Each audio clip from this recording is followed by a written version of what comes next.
Bom, esse vídeo aqui, ele é breve, não é um vídeo breve. O fato ligado a ele diretamente é julgamento de Bolsonaro, né? Que na prática terminou. Acho que falta um juiz votar. Deu o que todo mundo esperava já, né? Ninguém esperava uma reviravolta aí, né? A reviravolta que estão esperando, quem tá esperando é via Congresso ou sabe-se lá o quê, certo?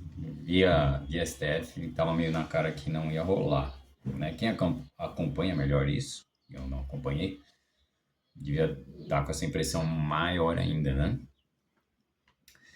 E o que ocorre aí, né? O que eu vejo são os mesmos problemas do julgamento do Lula, né? Vamos separar bem, né? Os crimes que estão colocados, os atores políticos são muito opostos, embora tenham semelhanças. Ambos são políticos, ambos têm uma popularidade alta, né? Se você for ver, são os, por mais que eles tenham um índice de rejeição gigantesco, os dois, eles também têm um índice de apelo, né? De apoio alto também, né? Acho que o Lula tá aí oscilando em 34, 38. O Bolsonaro não deve ser muito diferente, embora eu não acompanhe isso. E, enfim, são dois líderes populares muito opostos, né? Um vem do movimento sindical, o outro vem do exército, né? Então a gente tem uma ideia do que está acontecendo realmente, né, na sociedade. Dá para ter uma ideia bem clara só de analisar desse espectro. E o que tem de semelhança aí, embora toda essa diferença muito brutal entre os dois e por que eles foram julgados, etc. Muita gente aí vai chegar, né? Quem é bolsonarista vai falar, não, um era ladrão e o outro é patriota. Não, não. Acho que as duas afirmações não estão completamente erradas e não estão completamente certas. Não gostaria de dar uma de pós-moderna agora relativista, mas nesse ponto tem, né? Assim, que o Lula flerta com esses caras, né? É assim, eu não acho que ele é um ladrão explícito, tipo.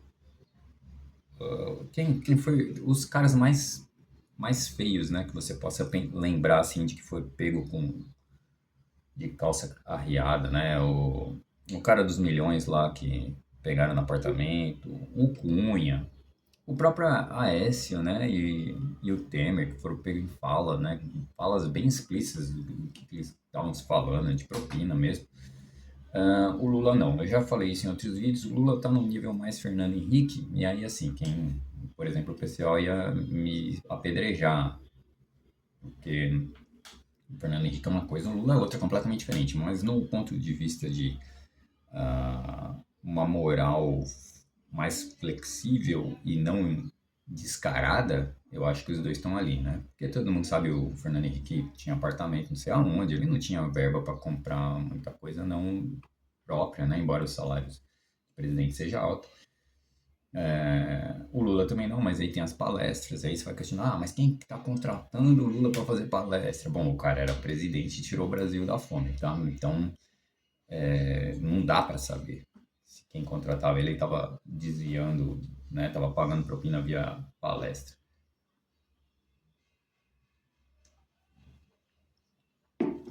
Então é difícil saber o que realmente esses caras fizeram, mas é meio óbvio que o Lula flertou com esses caras em aceitar presentinho aqui, né? Ir pra chácara de não sei quem, pensar em receber apartamento ou não, mas ele não é burro, ele não é um cara burro, né?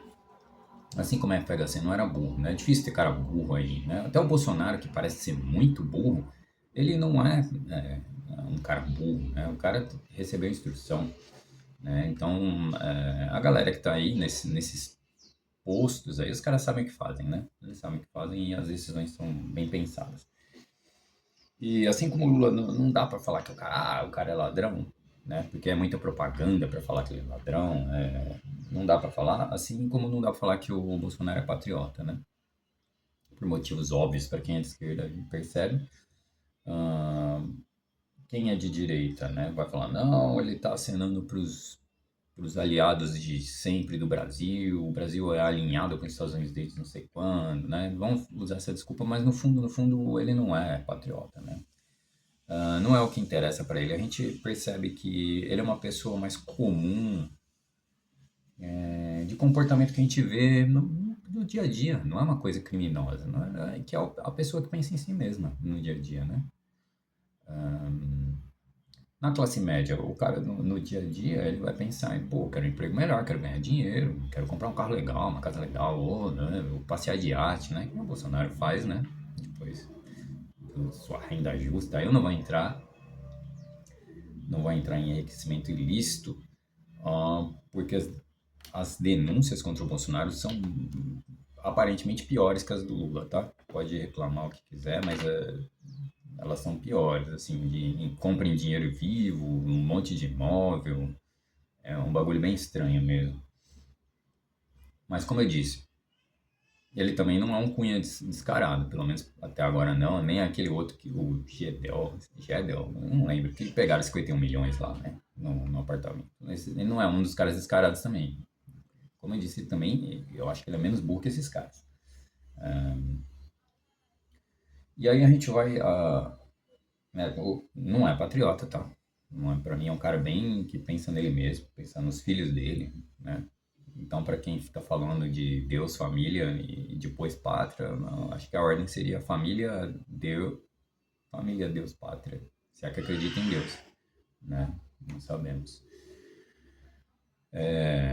Porque tem muita coisa que é para discurso. Assim como o Lula tem muita coisa que é para discurso, não dá para negar a origem do Lula, né? E, e de ter em algum ponto nisso ele ter alguma coisa real de querer combater a fome, porque o cara saiu da fome, né? É difícil negar um negócio desse. Mas que tem algum grau de individualismo do Lula, tem também, né? Mas eu acho que ele tem um grau de individualismo menor que o do Bolsonaro. Não que interesse nada disso, tá? Era mais para focar aí, que o cara nem um ladrão, o outro nem o outro é patriota, né? Tá muito longe de ser patriota, aliás.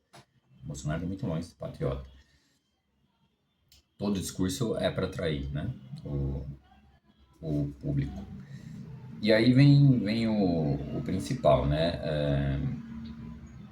O crime que foi imputado, que é investigado. Aí é gravíssimo, né? Porque enquanto um tá lá roubando, entre aspas, né? Não sei o que ocorreu, o outro tá sendo acusado de dar golpe, que também deu golpe. Não deu golpe. O golpe não foi dado, tá? Tentativa, se teve, foi bizarra, tosca, mas teve. E pra mim, assim, claro que é grave se tudo que o delator falou é grave, mas já era esperado, né? Que eles fizessem isso. O cara tá falando isso desde o começo. O Olavo de Carvalho tá falando isso desde o começo. Né? Primeiro base popular, depois golpe. E, assim, um crime que daria para perceber de grave e que aí não teria como escapar, que foi feito, foi enfiar a polícia para impedir os outros de votar. Isso é grave, isso é gravíssimo e seria um ponto principal. Matar o pessoal na pandemia, gravíssimo, mas é difícil de você colocar isso no papel, né? É gravíssimo do ponto de vista moral, é um negócio, cara, um negócio feio. É um negócio de, tipo, você levar em conta um monte de hipótese maluca e levar em conta dinheiro e levar em conta número, tratar todo mundo como número, o que é esperado de um governo até certo ponto, né? E aí a gente tem uma discussão gigante aí de pandemia, onde a gente vê o que aconteceu com China, Vietnã, Estados Unidos, e assim, se você esticar um longo prazo, uma hora estoura um pouco na China, mas ainda assim acho que foi melhor administrado por lá. Os dados que eu tenho e que eu comparei, eles vão até certo ponto, né? Antes de... porque demorou para a China ter surtos maiores depois, né? Quando eles começaram a dar uma flexibilizada nas medidas. Então isso era o mais importante. Aí traçamos paralelos principais aí para mim, são os delatores e os juízes, né? A gente já chega aí, primeiro a gente não tem como escapar, a gente está numa democracia dentro de um sistema capitalista. Ela funciona de um jeito que é para defender esse sistema capitalista. Isso é inerente, né? Não tem como escapar disso. E aí o funcionamento dela está todo em volta disso. É melhor do que não ter nada? Claro que sim. Né? É melhor do que... De novo, a gente tem certa evolução da humanidade, né? Então é melhor do que a época em que não tinha nem as leis que foram promulgadas depois da Revolução Francesa? Não. É, as leis promulgadas já na monarquia, né? Não. Então, quanto mais sem lei em uma sociedade muito grande, pior. Não tem como escapar disso, né? Uma sociedade concentrada, né? Urbana. Então, estamos excluindo o nomadismo disso daí, que é uma situação completamente diferente. Então, além de ser um judiciário, né, da democracia dentro do capitalismo, ele chegou mais desacreditado que o normal, principalmente pela Lava Jato, né? E principalmente por causa do que o Moro fez. Então você já chega com o judiciário já, né, combalido moralmente, de pouca confiança, pouquíssima confiança. Você já chega nessa situação. Porque o que o Moro fez foi desmoralizar o judiciário de vez com o que apareceu na Vaza Jato. Né? Quem acompanhou a Vaza Jato sabe. E é importante citar que quem está envolvido na Vaza Jato além do hacker maluco de Araraquara, né? Completamente doido esse daí, né? Que uma hora ajuda... Porque não interessa, ele tem as ideias malucas dele. Eu acho que ele tem uma... Ele persegue a fama também, loucamente, de maneira perigosa. Mas, tirando esse cara, a gente tem o Glenn Greenwald, né? E é importante citar o Glenn, porque assim como ele criou a Vaza Jato e tirou a máscara completamente, né, daquele julgamento político, dessa vez ele não tem as fontes necessárias, tá? E talvez não tenha o mesmo nível, né, de coisa errada que teve no Moro. Eu acho que não temos como saber, não temos a mínima ideia como saber, mas teve indícios, eu já citei em outros vídeos, né? Teve uma denúncia que o Glenn faz de uma conversa que vazou do Moraes com o assessor. E eu já falei, pô, o cara tá fazendo o mesmo que o Moro, cara. Olha o que o Moro fez, olha no que deu o que o Moro fez, né? Agora a gente olha o que o Moraes faz e assim, aí tem gente muito otimista, tal, né, de um lado, muito pessimista de outro, mas tentando ler a realidade, né, não é boa coisa, porque você já vem de uma coisa de desconfiança, e aí você empurra, você estica a corda ainda, enfim. De qualquer maneira, então traçando esses paralelos aí entre os dois casos, que são os principais, né, os mais emblemáticos de políticos indo a julgamento, e é claro, tem um fator, como são políticos e envolvem governo, envolve o Brasil em si, né? É claro que é um julgamento político no final das contas. Até hoje é difícil ler o que aconteceu com o Lula e por quê. É difícil, porque voltou, foi para lá, foi para cá. Se você vê a posição do STF, é muito, muito diferente, né? E aí você fala, foi por causa da Vaza Jato? Foi, digamos que foi. Mas tem mais coisa por trás, não dá para saber, né? Então é complicadíssimo. Isso aí segue o mesmo caminho, embora as coisas sejam um pouco mais explícitas dessa vez, né? E aí, enfim, eu não sou jurista, não vou opinar sobre nada disso aí.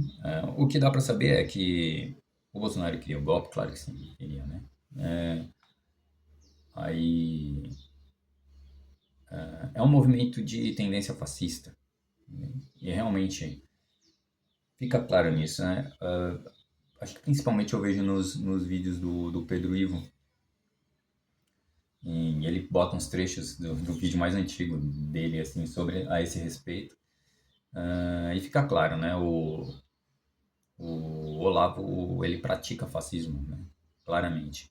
Você pode falar, com que fim se ele pratica fascismo? É outra coisa a se discutir. Mas ele usa todos os métodos. O Olavo é um cara que leu muito, um cara que estudou muito. Ele usa todos os métodos, né? Clássicos que deram certo. Deram certo em que sentido? Em que quem aplicou essa metodologia chegou ao poder, que é Mussolini e é Hitler, né? Eles chegaram ao poder. Se deu certo depois, esse é o ponto que o Pedro Ivo costuma falar, né? Ah, cara, vale a pena. E aí o principal que ele critica a esquerda e critica o Safatli de falar, vocês querem copiar os caras? Tudo bem, digamos que vocês chegam ao poder, vocês vão terminar igual ao Mussolini e ao Hitler, né? Essa é a crítica. Deixa eu pausar aqui que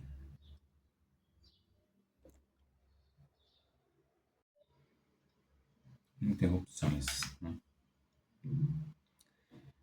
Enfim, aí por que eu citei o Glenn, né? Porque ele citou lá o problema do Moraes. E aí a gente tem esses paralelos em que não dá um bom indício de como vai acabar, né?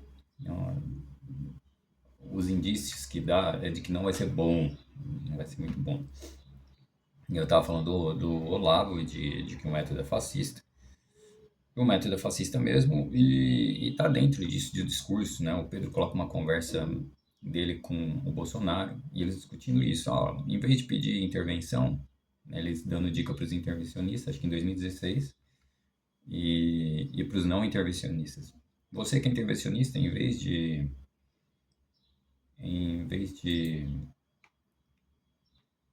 pedir intervenção, primeiro apoie o movimento popular, né? Os movimentos de massas. E você que é não intervencionista, preocupe-se com o movimento de massas.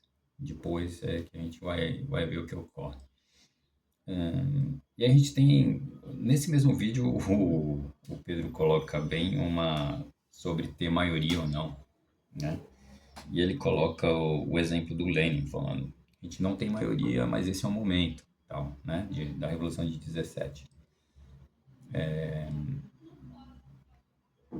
Então, no fundo, a gente tem essas semelhanças desses movimentos de direita e de esquerda. Os delatores, né? Eu queria comentar essa parte dos delatores. O Cid e o Palocci, né? O Palocci saiu livre dessa e ele ser um Judas da esquerda, tanto faz, né? Nesse ponto eu tenho que concordar com o pessoal, porque é uma esquerda pequena burguesa ali, né? Está em busca de dinheiro, uma boa parte da galera. Então, é claro que o PT é enorme e tem um movimento de massas por trás de verdade, né? Mas o Palocci não corria muito risco, não corre muito risco. Nem da esquerda, ao contrário do que a extrema-direita quer passar, nem da esquerda os caras não correm esse risco. Nem extrema-esquerda hoje, tá? Hoje, vou chegar lá. Mas esse Cid, ele já é o Judas, né? Do país. E aí eu vi uma notícia de que ele pretende, a pena dele é reduzida, pequena, muito pequena, acho que comparado com o Palocci, ele foi bem melhor tratado pelo Moraes do que pelo Moro. O Palocci foi pelo Moro. Mesmo com as denúncias, né, falando que eram falsas do Palocci sobre o Lula, mesmo atendendo o que o Moro queria, o Moro ainda deu uma paulada nele, sendo que o Cid não dá a entender que é falso o que parece, o que ele fala. É bem plausível, inclusive pelos depoimentos do resto do pessoal, tá? E ele foi muito melhor tratado. E a notícia que eu vi, só o título, não cliquei, é que ele pretende sair do país depois de cumprir a pena e tal. É claro. Tá? E aí, assim, ele corre muito mais risco que o Palocci, né? É um negócio muito mais perigoso para ele. E por quê? Porque assim, a esquerda não tem chance nenhuma de chegar ao poder de verdade. Esse poder que o PT tem é um poder comprometido, né? O governo não é um governo de esquerda, ele é completamente comprometido com as alianças que fez para derrotar o Bolsonaro. E já um governo, né? Aí você vem me falar que o Bolsonaro não tinha, era parecido na época do governo dele. A choradeira é essa, mas era diferente, tá? Porque ele tinha uma autonomia grande para atuar na economia com o Paulo Guedes. O Paulo Guedes fez o que bem entendeu, né? E as besteiras que ele queria, ele passou, né? Do porte de arma, essas besteirinhas. E aí, tipo, dia atrás de Lei Rouanet, essas besteiras, cara, ninguém liga. No fundo, ninguém liga para essas besteiras. E aí, assim, a gente tá com o Trump lá nos Estados Unidos e o Bolsonaro chegando no poder de um jeito ou de outro, ou os aliados do Bolsonaro, a coisa ia ficar muito feia para esse Cid, né? Então é óbvio que ele quer sair do país. Esse era o paralelo que ele queria traçar, né, do Palocci com o Cid. E por fim, do que eu estava falando de esquerda e direita, a gente está num momento de polarização, óbvio, né? De novo, vendo os vídeos do Pedro Ivo, e aí eu entendo melhor, os historiadores devem estar muito bolados, porque os caras leram muito sobre isso, né? E os métodos e os grupos que estão surgindo são muito parecidos, né? Então a gente tem uma disseminação de metodologia fascista pelo mundo, né? A extrema-direita está avançando pelo mundo. E é só acompanhar, né? Boa coisa não vai dar. Boa coisa não vai dar. O cenário de conflito, que, que, assim, eu não sou historiador, né? Sou geógrafo e meu ensino também não foi lá essas coisas. Ensino médio e, e básico não foi lá essas coisas. Embora minha escola, em teoria, no mínimo a do ginásio, deveria ser boa, não acho que era tão boa assim. Também me faltava interesse, embora eu tinha interesse em história, eu sempre tive, mas os professores muito ruins, cara, me desanimavam. Eram professores que não conseguiam disciplina e aí descontavam na disciplina de história. O professor não conseguia controlar os alunos e descontava no conteúdo, né? Ficava em metodologia, didática, era muito ruim. Mas sempre foi a minha área que mais me agradava, mas numa época pré-internet, você tinha que ter muita força de vontade para sair estudando isso aí. Você tinha que ser um nerdola do nerdola em biblioteca e tal. Nunca fui disso, então meu ensino de história ele é defasado, né? Mas eu imagino que quem estudou história realmente deva estar preocupado, porque não tem como escapar disso, né? Você está vendo um cenários que são parecidos. Eu acho que até o cenário pré-guerra, da primeira e da segunda, talvez tenha alguma semelhança, tá? Eu tento traçar uns paralelos aqui com os parcos conhecimentos, né, que eu adquiri, mas deve ser semelhante, tá? Então não é animador. E aí, por que eu citei de movimento de esquerda e de direita, tanto até golpista, né, se você pensar? Porque no fundo você sempre vai conseguir um contra-argumento, né, para qualquer coisa. E não querendo ser relativista de novo, porque tem coisa que você vai contra-argumentar e aí você vai ficar com um argumento muito frágil, muito frágil. Então vamos falar assim, essa parede aqui é laranja e é sólida. Ela é sólida, tá? Você pode contra-argumentar. Você pode chegar e falar, não, mas o que é o laranja? O laranja como você vê, é, qual que é o comprimento de onda, e tem até aqueles papos de que o magenta não existe, alguma coisa assim, né? Que é o seu olho que forma, enfim, você pode ir para onde você quiser, você pode ir até pro. Não, a parede ela é sólida mesmo? Ou existe uma chance de que um dia sua mão passe entre ela de acordo com a posição dos átomos e tal? Enfim, você pode argumentar o que você quiser, só que dependendo do que você argumentar vai ficar frágil, né? Então, existe verdade, tá? Existe verdade e a verdade, ela existe até o ponto em que a gente consegue provar, e se você pensar do ponto de vista científico, a verdade, ela existe até que uma nova tese adicione coisas a ela ou até refute boa parte dela para ir para um outro lugar, né? Então, é o que a gente pode falar da verdade. Mas para a gente não deixar ela muito relativa, assim, tem coisas que você pode falar, cala a boca, velho. Cala a boca, isso aí é mentira, tá? Isso aí é mentira. Não força a barra, tá? Mas de qualquer maneira, então voltando nessa relativização, né, de esquerda e direita, por que que a gente está falando de golpe de direita e golpe de esquerda? Porque existe, né? Porque existe. E aí,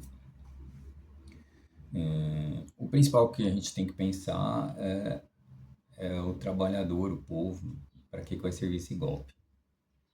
E para o trabalhador, assim, você pode até ser iludido de que um golpe de direita poderia te beneficiar, né? Então você realmente tem algumas políticas no fascismo que são voltadas para os trabalhadores, né? Isso é um princípio básico. Os caras entraram para lutar pelos trabalhadores porque eles notaram esse foi o principal movimento contra o comunismo, né? Aí você vai falar, o fascismo é de esquerda. Não, é justamente emular parte da esquerda. E aí é engraçado ver o Pedro Ivo criticando o Safato e da esquerda querer emular agora o fascismo, mas em outros pontos, né? É engraçado isso, são outros pontos, porque o que o fascismo faz é emular justamente isso, pegar uma base social, falar, não, a gente não consegue mais, são ciclos históricos, né? Mas fica óbvio com o PSDB, a gente não consegue mais se eleger com a política neoliberal, não consegue, ficou claro que a gente destroça tudo, ficou muito claro, o povo não vota mais na gente. São ciclos, né? Estamos em um novo ciclo. E aí, é daí que surge o bolsonarismo. Você pode falar, a culpa é do PT.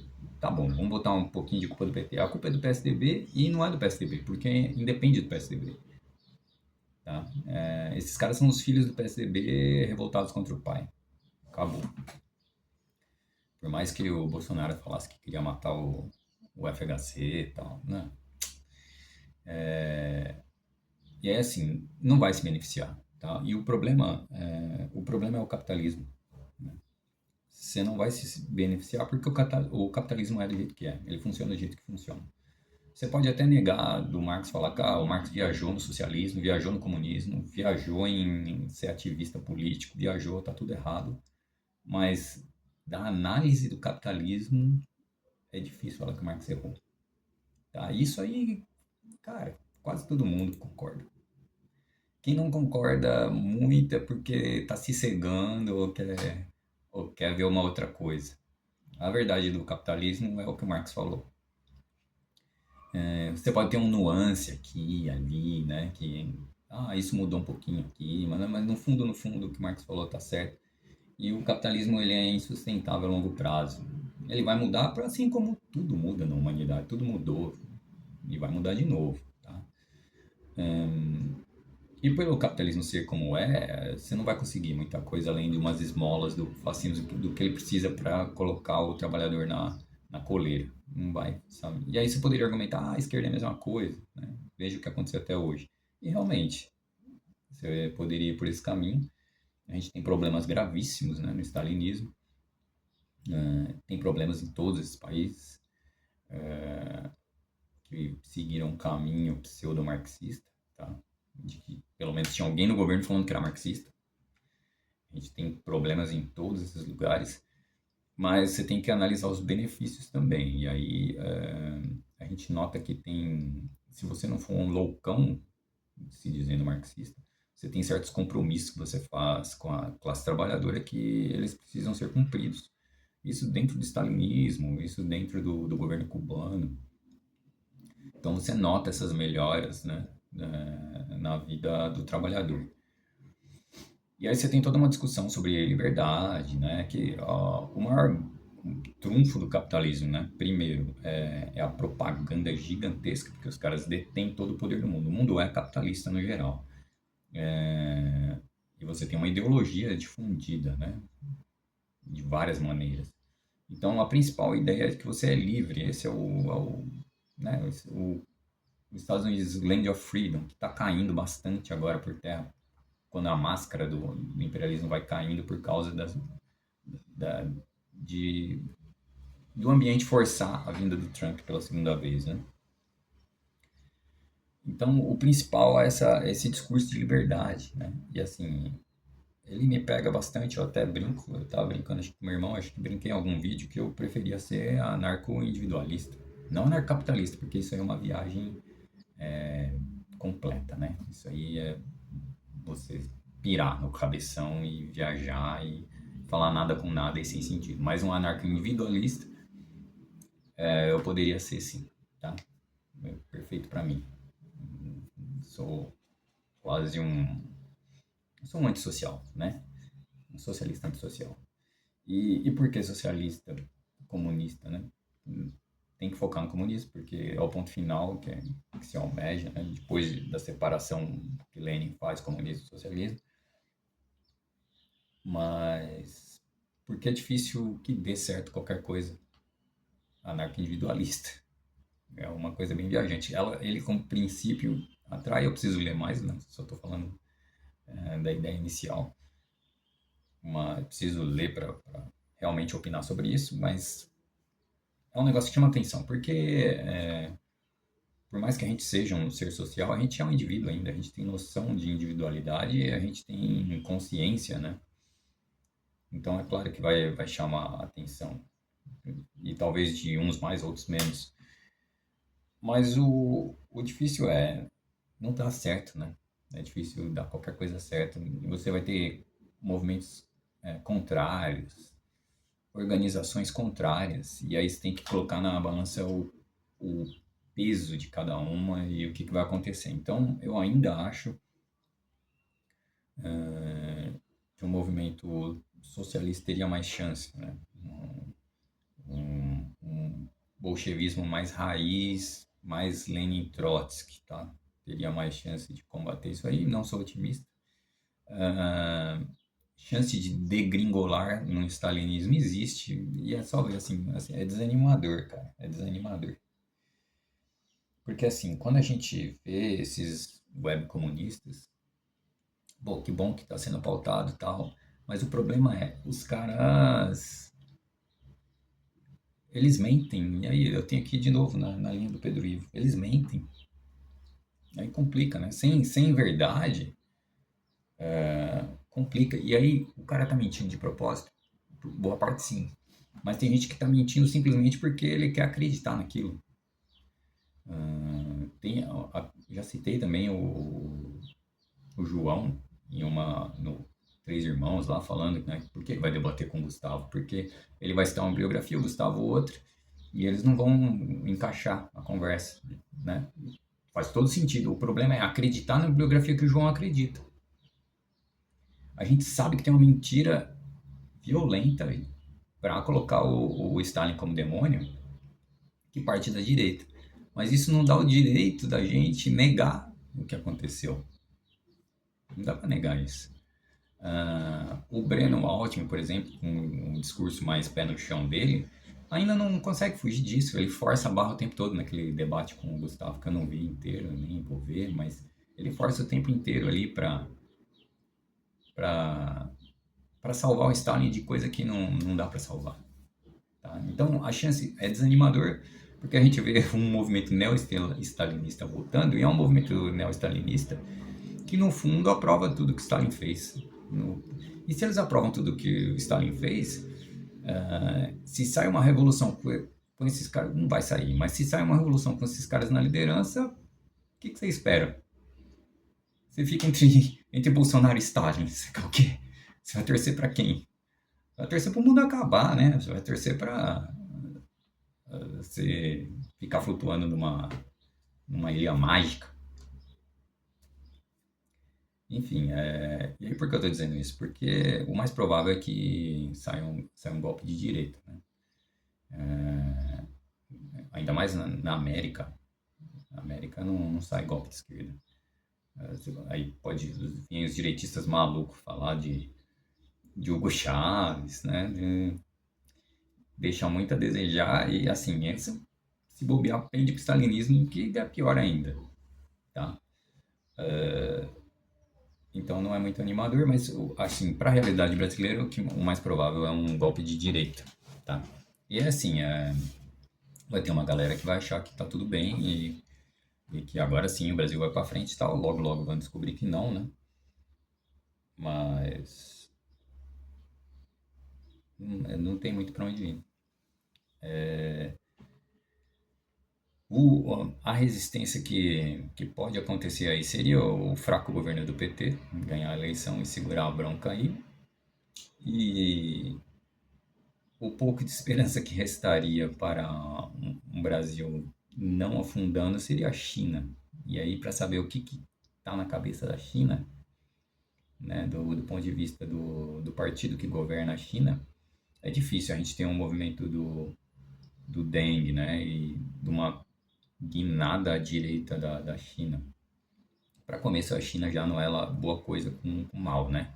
Já é um movimento comunista que não é lá plenamente comunista, tá? É mais como se fosse uma vanguarda armada.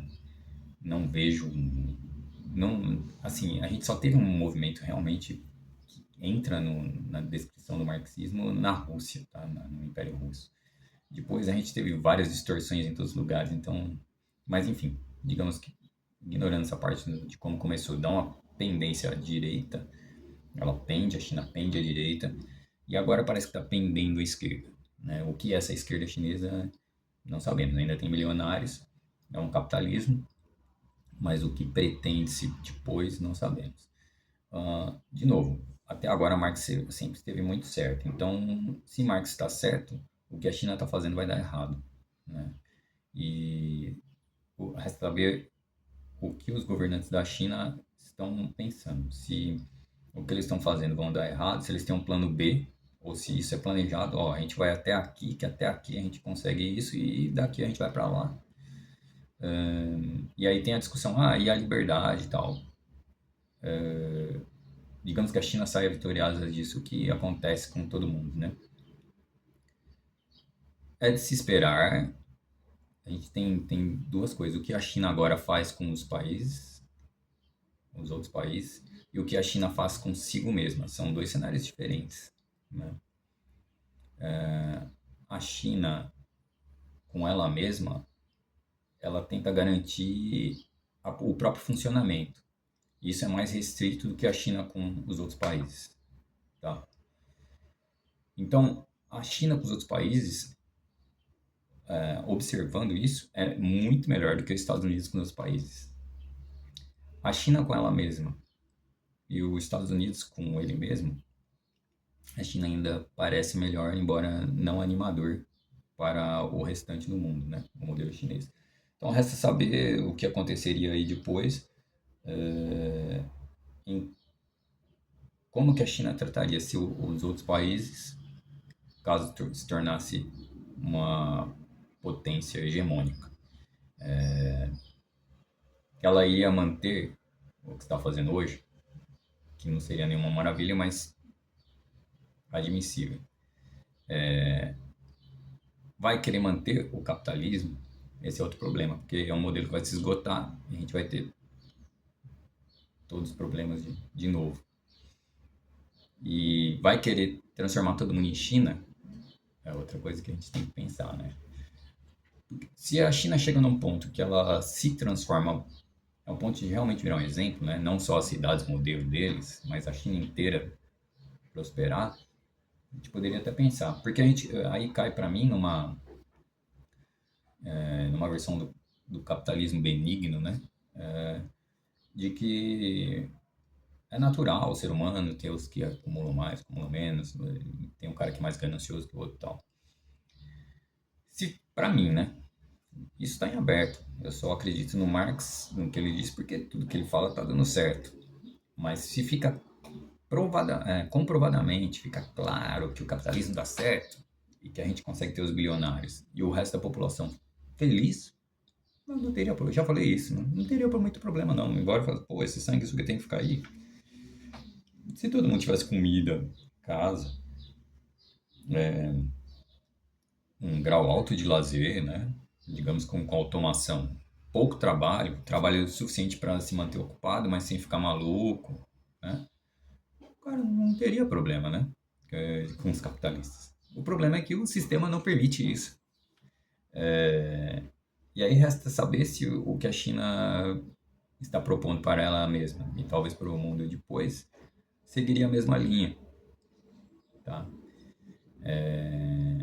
Enfim, é uma discussão complexa que vai longe, mas eu só queria gravar, né, nesse momento, né, essa reflexão, porque, de novo, concordando com o Pedro Ivo aí, e aí em discordância com a extrema esquerda em geral, há um risco de golpe razoável, né? Ainda mais porque aqui é o Brasil, ainda mais que agora o Trump está lá. Então basta, não é uma questão de Trump e Bolsonaro, basta que as coisas se alinhem de alguma maneira que isso ficaria sustentável para aqueles que estão pensando, né? Porque o que rolou é que não estava sustentável ali atrás. Tá? Eles não tinham poder suficiente. O Biden do outro lado falou: oh, vocês não têm poder suficiente. E não rolou. Ah, tudo dá a entender que esse movimento vai continuar no mesmo programa. Mesmo programa. Ganha o povo e depois a gente se perpetua lá. A gente vai falar que os comunistas vão dominar o mundo, é só ver, né?